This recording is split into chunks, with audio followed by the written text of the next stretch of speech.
Gettimelam serial எபிசோடுக்கான promo review பார்க்கலாம். என்னோட review பிடிச்சிருந்தா மறக்காமல் லைக் பண்ணி சப்ஸ்கிரைப் பண்ணுங்கள். அஞ்சலியை தான் காமிக்கிறாங்க. அஞ்சலி என்ன பண்ணுறாங்கன்னா அவங்களோட ட்ரெஸ் எல்லாம் பேக் பண்ணி வைக்கிறாங்க. இதை பார்த்த மகேஷ் வந்து ரொம்ப டென்ஷன் ஆகுறாரு. இப்போ எங்கேயும் வேணாம் அப்படிங்கிற மாதிரி ரொம்ப கோவமாக பேசணுன்னு அஞ்சலிக்கு வந்து ஒரே அதிர்ச்சி ஆகுறாங்க.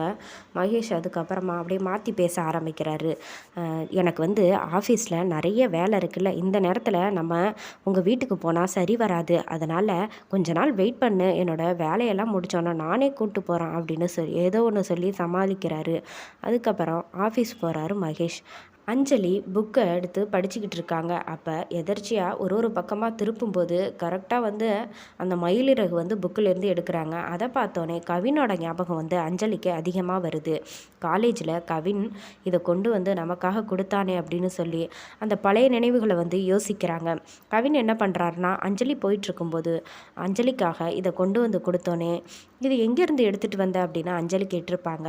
இது எனக்கு ரொம்ப பிடிக்கும், உனக்கும் பிடிக்கும்னு தெரியும், அதனால தான் சர்ப்ரைஸாக கொண்டு வந்தேன் அப்படிங்கிற மாதிரிலாம் சொல்லியிருப்பாங்க. இதையெல்லாம் நினச்சி பார்த்துட்டு அஞ்சலி என்ன சொல்கிறாங்கன்னா, என்னடா பண்ணுற கவின், ஏண்டா என்னை வந்து பார்க்கவே மாட்டேங்கிற, சுத்தமாக நான் ஃபோன் பண்ணாலும் ஃபோனே எடுக்கிறது கிடையாது, நீ என்ன தான் அப்படி பண்ணிகிட்டு இருக்க, என்னோட பெஸ்ட்டு ஃப்ரெண்டு நீ தான், எனக்கு காலேஜில் எல்லாமாவும் இருந்த, ஆனால் இப்போ என்னை பார்க்குறத கூட நீ நிறுத்திட்ட, என் ஞாபகமே உனக்கு வரலையா, இந்த முறை நாளைக்கு நான் காலேஜுக்கு எக்ஸாமுக்கு வரேன்னு கண்டிப்பாக கவினை எப்படியாவது பார்த்துடணும், கவின்கிட்ட ஏண்டா என் ஞாபகமே உனக்கு வரலையா அப்படின்னு அவனை கேட்டு நான் இந்த தர சண்டை போட்டு அடிக்கிறேன்னா இல்லையான்னு பாரு அப்படின்னு வந்து அஞ்சலி வந்து சொல்லி மனசில் வந்து சொல்லிக்கிட்டு இருக்காங்க. அதுக்கப்புறம் என்ன நடக்குதுன்னா மகேஷை தான் காமிக்கிறாங்க. ஆஃபீஸ் போன மகேஷ் வந்து தண்ணி எடுத்து குடிக்கலான்னு போகிறாரு. அப்போ அவர் மனசாட்சியாக 3 உருவம் வந்து நிற்கிது.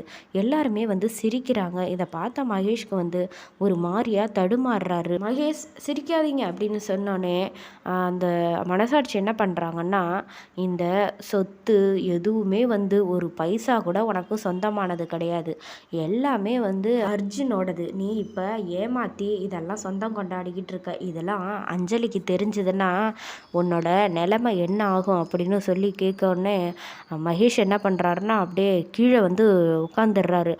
ஸ்டாப்பிட்டு எதுவும் பேசாதீங்க அப்படிங்கிற மாதிரி சொன்னோன்னே எல்லாருமே வந்து கைத்தட்டுறாங்க, சிரிக்கிறாங்க. இதெல்லாம் பார்த்த மகேஷ்க்கு ரொம்ப டென்ஷன் ஆகி இங்கேருந்து போங்க போங்க அப்படின்னு சொல்லி கத்த ஆரம்பிக்கிறாரு.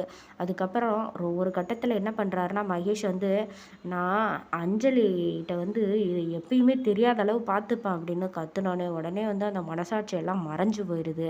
அப்புறம் மகேஷ் என்ன பண்ணுறாருன்னா உடனே அஞ்சலிக்கு ஃபோன் பண்ணி ஆகணும் அப்படின்னு ஃபோனை எடுத்து பண்ணுறாங்க.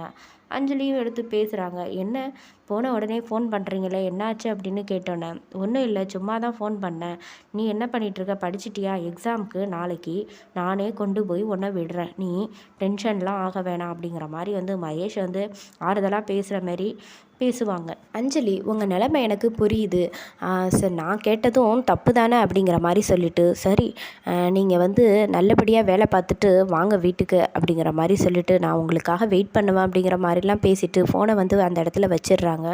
அப்போ திடீர்னு மகேஷுக்கு வந்து அர்ஜுனோட ஞாபகம் வருது. கையெல்லாம் ஒரே நடுக்கமாக ஆகுது.